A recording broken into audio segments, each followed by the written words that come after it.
Jadi Islam tidak menyuruh kita jadi orang miskin. Kalau ada orang keadaannya miskin dan dia sudah ikhtiar, ya sudah. Itu cobaan dari Allah. Tapi apakah kita disuruh menjadi orang kaya? Jawabannya iya. Suruh bekerja. Banyak sekali hadis berhubungan dengan masalah itu. Di antaranya adalah hadis riwayat Bukhari. Kata Nabi SAW, seseorang di antara kalian membawa potongan-potongan tali ke hutan, lalu dia mengambil ranting-ranting yang dia ikat, lalu dia pikul di pundaknya, dan dia jual di pasar, jauh lebih mulia daripada dia minta-minta sama orang lain.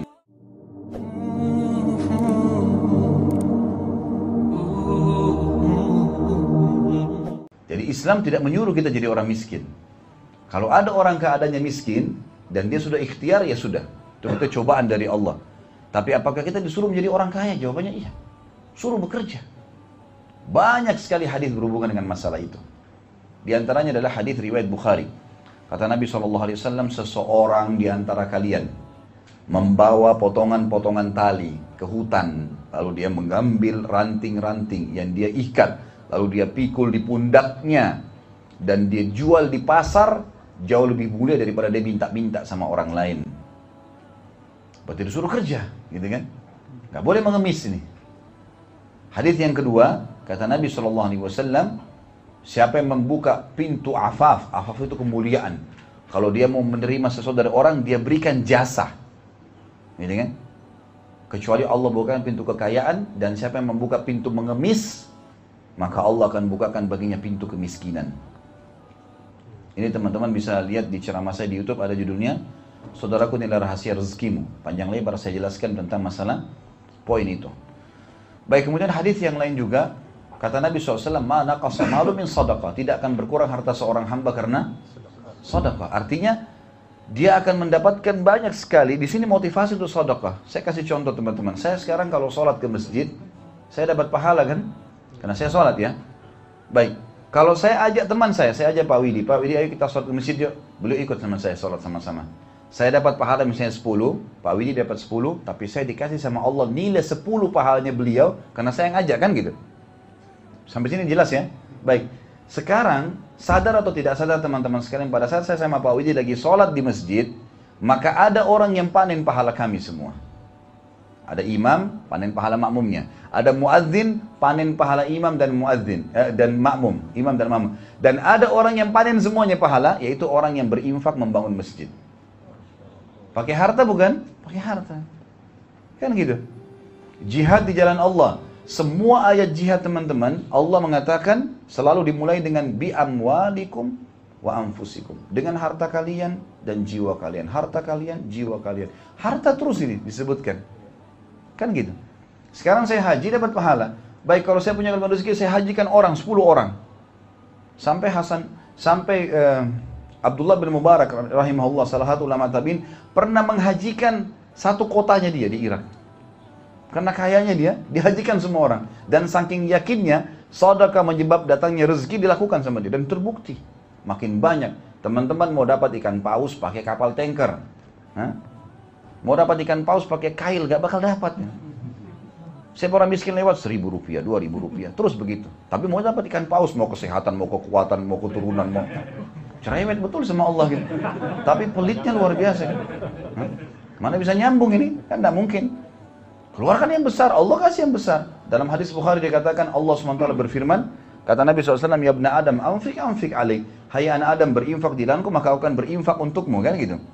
Jadi fadilah banyak sekali. Bahkan Uthman bin Affan radhiyallahu anhu dijamin surga oleh Nabi SAW karena infaknya. Waktu mau terjadi perang Tabuk, kata Nabi SAW, Tabuk jauh.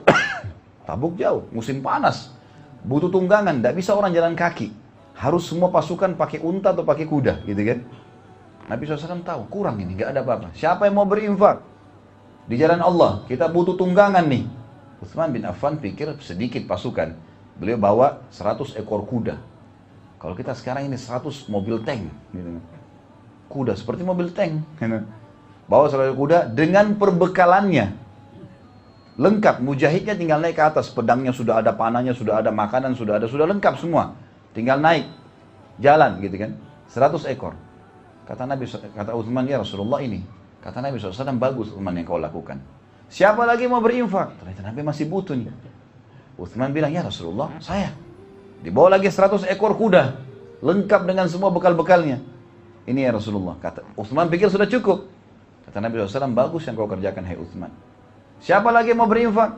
Masih kurang. Utsman bawa lagi 100 sampai 1000. 1000 ekor kuda ini, itu kalau tidak salah jumlahnya 20-nya unta. 10 atau 20 ekor unta. Karena 100 yang terakhir, kata Utsman, ya Rasulullah, kuda saya sudah habis. Tinggal saya lengkapkan 100-nya dengan 10 ekor unta. Kata Nabi SAW, bagus yang kau lakukan. Udah selesai nih, ternyata 1000 kuda sudah cukup. Karena banyak sahabat-sahabat juga yang bawa kuda gitu kan. Kata Nabi SAW, siapa yang membebaskan sumur rumat, sumur pemanah gitu kan. Karena waktu itu ada sumur, lagi musim kemarau, dan punya Yahudi. Yahudi ini nggak mau kasih muslimin air. Akhirnya Utsman bin Affan datang mengatakan, hai Yahudi, berapa kau mau jual sumurmu ini? Dia sebutkan harga khayalan pada saat itu, 20.000 dinar emas. Kalau kita sekarang 6 miliar, sumur 6 miliar.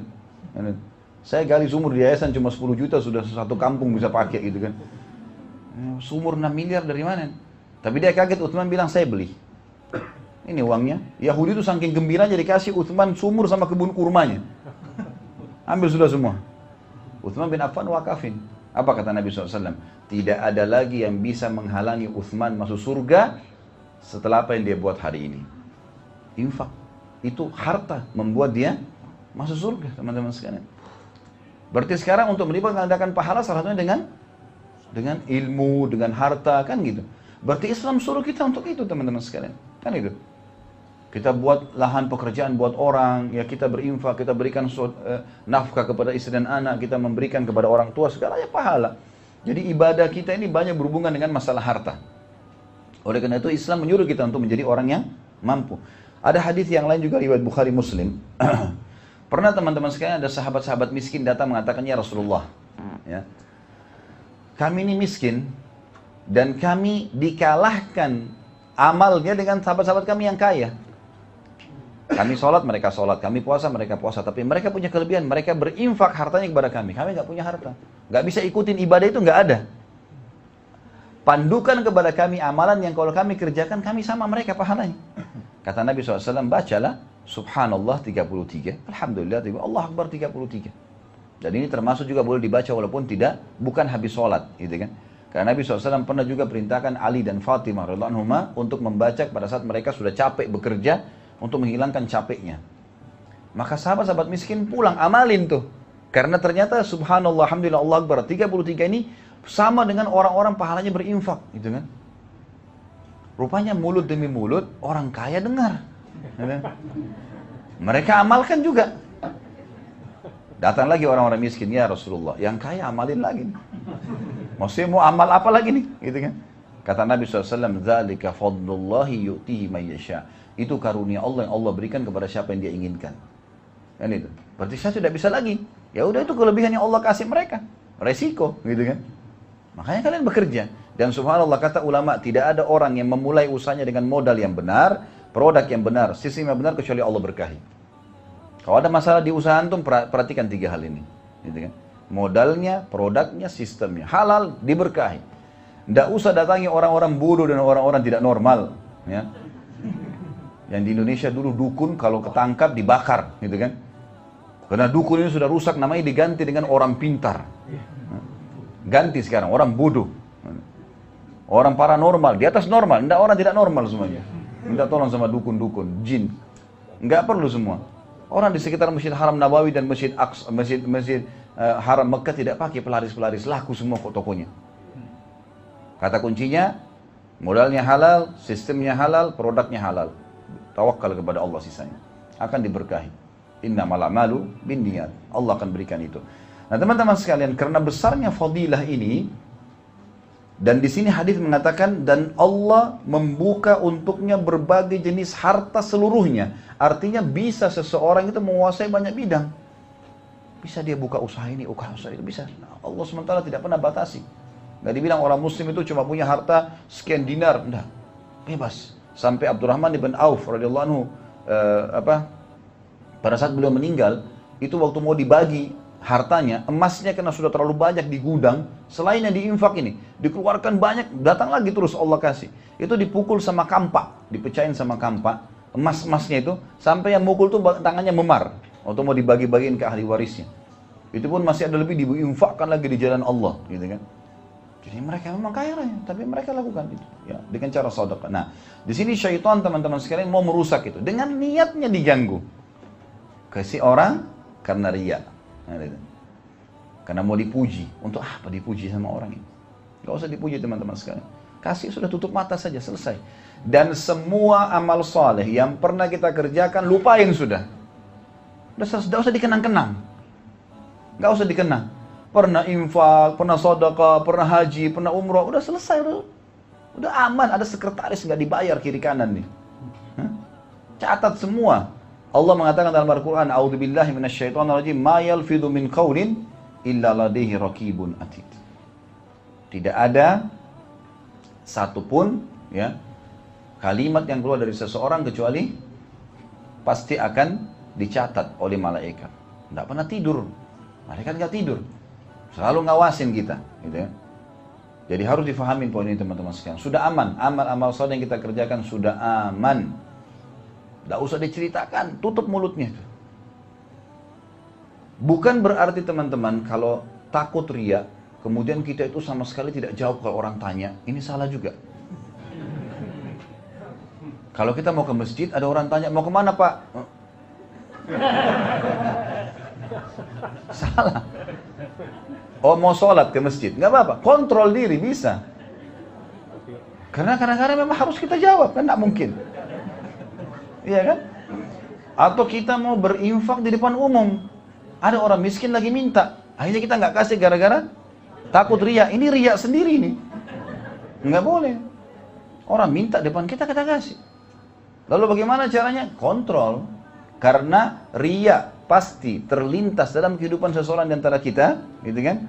Tinggal dia mengiyakan atau tidak. Kalau dia iyakan, masalah buat dia. Kalau dia tidak iyakan, seperti orang yang sedang tawarkan produk, kita lagi di mobil lampu merah, tawarin produk kita, kalau nggak buka kaca selesai. Itu orang di sebelah kamu, setan bisikin begini, kita tetap baca, konsentrasi, nggak ada masalah.